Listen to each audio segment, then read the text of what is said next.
Assalamualaikum warahmatullahi wabarakatuh. Jadi di video ini kelompok kami akan menjelaskan tentang air pollution. Selamat menyaksikan.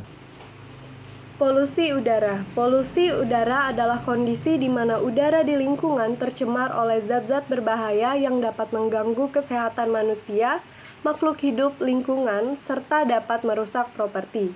Menurut PPRI nomor 41 tahun 1999 tentang pengendalian pencemaran udara, masuknya atau dimasukkannya zat, energi, dan atau komponen lain ke dalam sistem udara oleh kegiatan manusia sehingga mutu udara turun sampai ke tingkat tertentu yang menyebabkan udara tidak dapat memenuhi fungsinya. Polusi ini terjadi ketika partikel atau gas beracun dalam jumlah yang melebihi ambang batas yang dapat diterima secara ekologis dan juga kesehatan, seperti aktivitas manusia yang menghasilkan zat atau energi berbahaya, contohnya ialah pembakaran, pertambangan, serta terjadinya kebakaran hutan.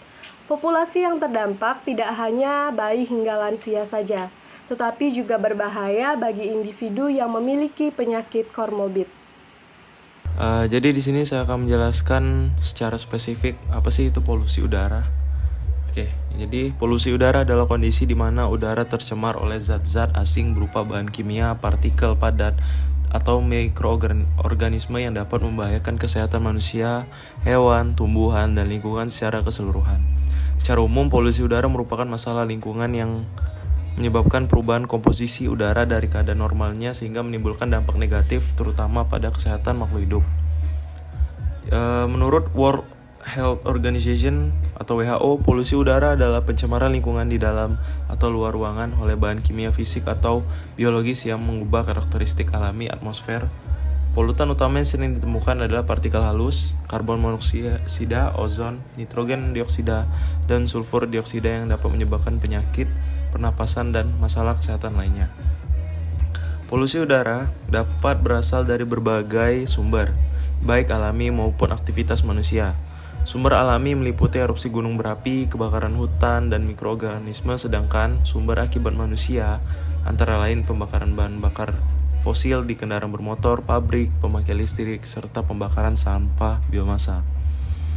Nah, dampak polusi udara tidak hanya pada manusia yang dapat mengalami penyakit seperti pneumonia, kanker paru, tuberkulosis, dan asma, tetapi juga berdampak buruk pada hewan dan tumbuhan. Misalnya gangguan fotosintesis, kerusakan daun, dan penurunan hasil panen. Nah, dengan demikian, polusi udara adalah pencemaran udara oleh zat-zat berbahaya yang mengganggu kesehatan dan keseimbangan lingkungan yang berasal dari berbagai aktivitas dan sumber baik alami maupun antropogenetik.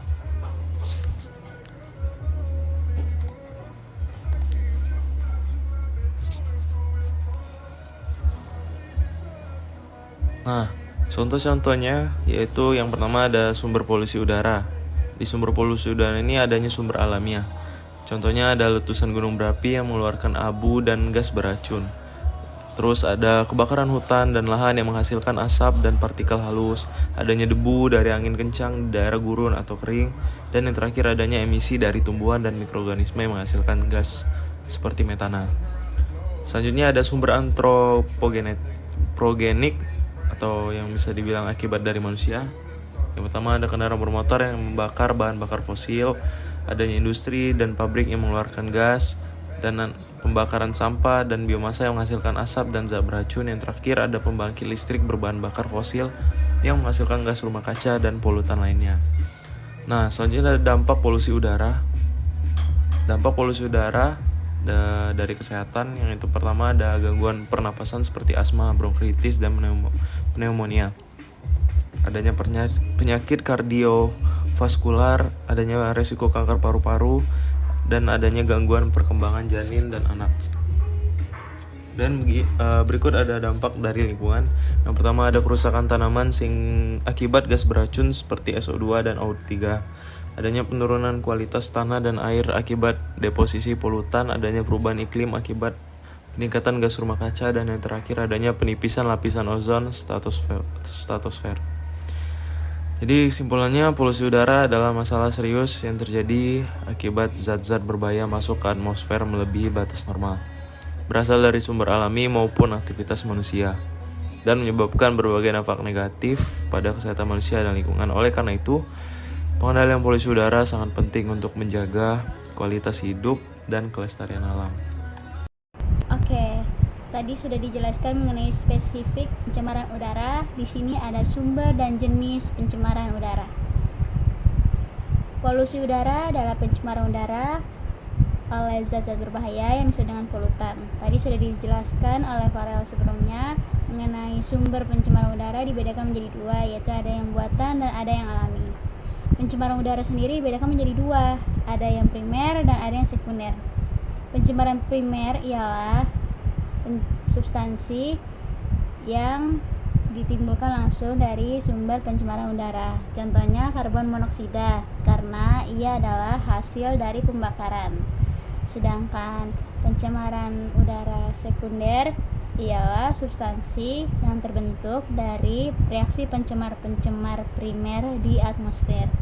Contohnya ada pembentukan ozon dalam smoke fotokimia. Tadi kan ada sumber yang buatan dan ada yang alami. Nah, sumber pencemaran udara yang buatan ada beberapa loh, yaitu ada pembakaran sampah, pembakaran kayu, batu bara. Lalu ada pembakaran berkendaraan bermotor. Lalu ada pertambangan dan penggalian, ada pembuangan limbah industri dan rumah tangga. Lalu ada proses pembangunan seperti pembangunan gedung-gedung dan jalan, dan masih banyak lainnya. Lalu ada sumber pencemaran udara yang alami, yaitu ada letusan gunung berapi, ada debu tanah dan pasir, ada percikan air laut, ada kebakaran hutan, dan ada petir. Nah, itu ialah dari sumber-sumber pencemaran udara. Lalu di sini juga ada jenis pencemaran udara. Seperti satu, ada partikulat, yang dimana partikel-partikel padat dan cair mengambang di udara, seperti debu, asap, dan tetesan cairan. Yang kedua, ada bahan kimia beracun, zat kimia yang mencapai udara, seperti timbal dan volatile organic compounds. Yang ketiga, ada gas, zat-zat pencemar yang berupa gas seperti karbon monoksida CO, terus ada nitrogen dioksida NO2, dan ada sulfur dioksida SO2, dan ozon O3. Lalu yang keempat ada pencemaran primer, yang dimana zat ini langsung berasal dari sumber pencemaran udara seperti asap dan asap berkendaraan motor. Yang terakhir itu ada pencemaran sekunder, yang dimana terbentuk dari reaksi pencemar-pencemar primer seperti pembentukan ozon dalam smoke fotokimia. Jadi itu jenis dan sumber dari pencemaran udara. Oke, terima kasih. Berikut beberapa contoh dari polusi udara yang umum. Yang pertama, asap berkendaraan bermotor. Yang kedua, asap pabrik. Yang ketiga, pembakaran sampah. Dan yang keempat, asap rokok. Yang kelima, debu dan partikel halus 2,5 dan PM10. Yang keenam, gas rumah kaca. Kami mengambil 3 dampak dari terjadinya polusi udara. Yang pertama itu ada dampak pada kesehatan. Dampak kesehatan ini dapat menyebabkan terjadinya masalah pada gangguan pernapasan, dapat berupa asma ataupun penyakit pada paru-paru. Lalu yang kedua itu dampak pada lingkungan. terjadinya polusi udara dapat meningkatkan gas emisi pada rumah kaca. Lalu yang ketiga itu ada dampak ekonomi. Dampak ekonomi ini tentunya akan meningkatkan biaya pelayanan kesehatan karena penyakit yang terjadi disebabkan oleh polusi udara. Sebab polusi udara disebabkan oleh berbagai macam faktor baik alami maupun yang diakibatkan oleh aktivitas manusia. Berikut adalah penyebab utama polusi udara. 1. Kendaraan bermotor. Asap kendaraan bermotor merupakan salah satu penyebab utama polusi udara. Pembakaran bahan bakar fosil menghasilkan gas berbahaya seperti karbon monoksida, nitrogen dioksida, dan partikel halus yang mencemari udara dan merusak kesehatan.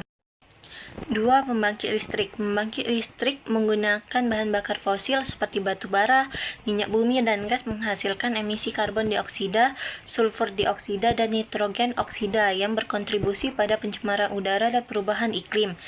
3. Industri dan pabrik. Asap dari cerobong pabrik menghasilkan gas berbahaya seperti karbon monoksida, hidrokarbon, dan sulfur dioksida. Limbah industri juga dapat mencemari air dan tanah. 4. Kegiatan pertanian. Penggunaan pupuk kimia dan pestisida dapat menghasilkan gas amonia dan polutan lainnya yang mencemari atmosfer. Hal ini juga dapat menyebabkan terjadinya hujan asap. 5. Kebakaran hutan. Asap dari kebakaran hutan baik disengaja maupun tidak disengaja menghasilkan polutan seperti karbon monoksida, ozon, dan partikel halus yang mencemari udara secara signifikan. 6. Letusan gunung berapi, abu vulkanik, dan gas beracun yang dilepas saat gunung berapi meletus dapat mencemari udara dalam skala besar. 7. Sumber domestik dan produk kimia rumah tangga. Produk rumah tangga seperti pembersih kimia, cat, serta penggunaan AC secara berlebihan juga menyumbang polusi udara melalui pelepasan senyawa organik volatil ke atmosfer.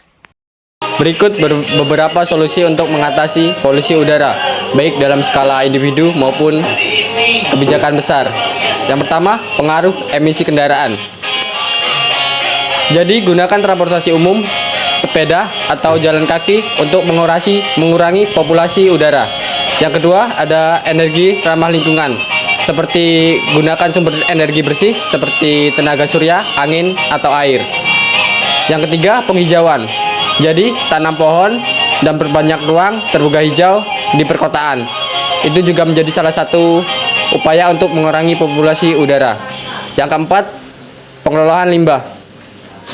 Jadi, kurangi pembakaran sampah secara terbuka. Yang kelima, pengaturan industri. Tegakkan regulasi tentang emisi industri. Kemudian, wajibkan penggunaan filter dan teknologi pengaruh populasi. Yang keenam, edukasi dan kesadaran. Jadi, kampanye publik tentang dampak populasi udara dan cara mencegahnya. Kemudian, libatkan masyarakat dalam aksi lingkungan. Dari studi kasus, kami mengambil contoh di wilayah Palembang yang terjadi pada pertengahan bulan Oktober 2019 akibat kebakaran hutan dan lahan gambut yang dilakukan secara ilegal. Lebih dari 600 titik api yang terpantau membawa asap ke Palembang yang BMKG sendiri menyatakan kualitas udara di Palembang berbahaya. Bahkan jarak pandang hanya 50 meter yang mengakibatkan sekolah diliburkan, terus penerbangan tertunda, dan warga mengalami gangguan pernapasan. Itu saja yang dapat kelompok kami sampaikan mengenai air pollution. Semoga bermanfaat. Terima kasih.